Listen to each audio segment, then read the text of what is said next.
Okay, dual credit. I'm going to have you do these ionic bond brackets. There's a set 1 and a set 2. And it's just trying to get you to think about your IMFs and how to apply the knowledge you've been working on. So I'm going to go through a few things on this. So ionic properties such as melting point and solubility are related to the strength of the ionic bond. A general rule is that ionic compounds with stronger ionic bonds will have higher melting points and lower solubility. And you've seen that throughout your labs, throughout the years. Ionic compounds with weaker ionic bonds will obviously have lower melting points and higher solubility. Ionic bonds resulting from ions with higher charges will generally have higher melting points and lower solubility than those with lower charges. And ionic bonds between ions with smaller radii and generally have higher melting points and lower solubility than those with larger radii. So not only are we working on the ideas of IMS, we're also working on our understanding of the periodic table, and we're working on the general trends of the periodic table. So all this is coming together. So I want you to work with your team, and I want you to complete the table below. And once you're finished, you're going to transfer your compounds to the bracket on the next page, which is basically the back of the page, and make sure to transfer them to the correct spot. Once the first round of the bracket is filled in, predict the least soluble for each pair and complete the bracket. Explain the winner for your bracket in the space provided at the bottom of the next page, and include information about the size and charge as you move through the rounds. Okay, so how's this going to work? Lithium sulfide. So the first thing is you got to identify your cations. Remember that cations are a positive charge and anions are negative. Okay. Another general was we said that these were metals and these were non-metals. Okay. So this goes back to your periodic table and recognizing what group it's in and what charge it has.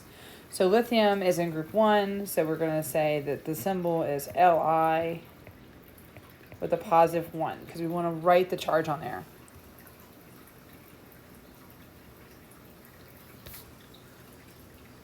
Period is really referring to, I want you to think about it as being the row. So what row is that? And hopefully you said 2. Because when I look at a periodic table, I'm going to see that. Okay. Then,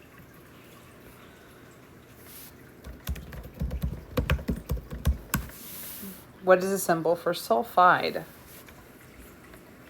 Hopefully you said S.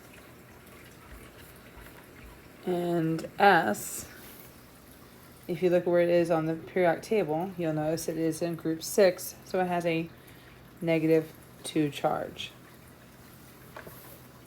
Okay, but on your periodic table, you'll also note that sulfur is found on row 3. Okay, so think of the period as being a row. Then, you guys should know how to crisscross. So Li plus 1, S minus 2, criss and cross. And I'm going to get Li 2S.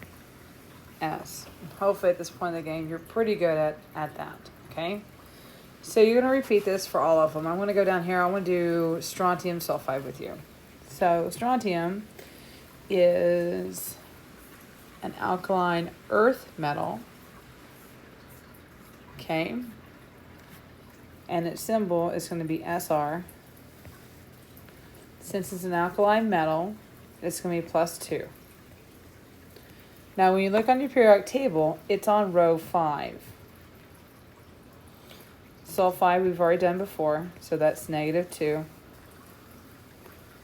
And it's period 3, as we saw earlier. When we do the crisscrossedness, we get SRS. So you'll do this with all of them, okay? when you finish your bracket, so when you finish this, you're going to go put on your bracket. Okay? And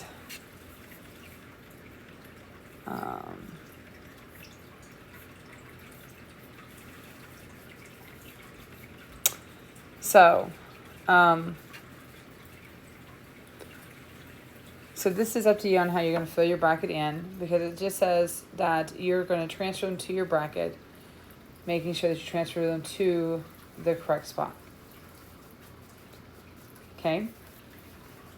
So I'm going to show you one of them. Okay? So, round 1, I'm going to put Li2S up against MgO. Okay, because seed 1, seed 8, 1 and 8. And then I'm going to look at it and ask myself, well, which one of those two would be the winner? Okay, and I'll leave that for you. Once you finish this round, then you can go share with another group and see what they came up with as a winner, to see if you two agree, and check yourself on it. Okay? Then question number 6 says, fully explain how you decide each winner. And I want you to take your time and say, round 1, what did you do? Well, how did you look at to figure out who the winner was around 1? What did you do for round 2 to figure out who the winner was? And then round 3. There should be some discussion that has to go on for that. Okay? So that's your first bracket. Then you're going to go in with your second bracket. And it's very similar to what you're already doing. Again, think of the period as being a row. Okay? So similar thing. Again, we're seeding them based on where they're at. We're going through on each round and looking at it, and then breaking down each one. How'd you do round 1, round 2, and round 3? Make them good explanations. Okay? Good luck, and I'll check back with y'all later.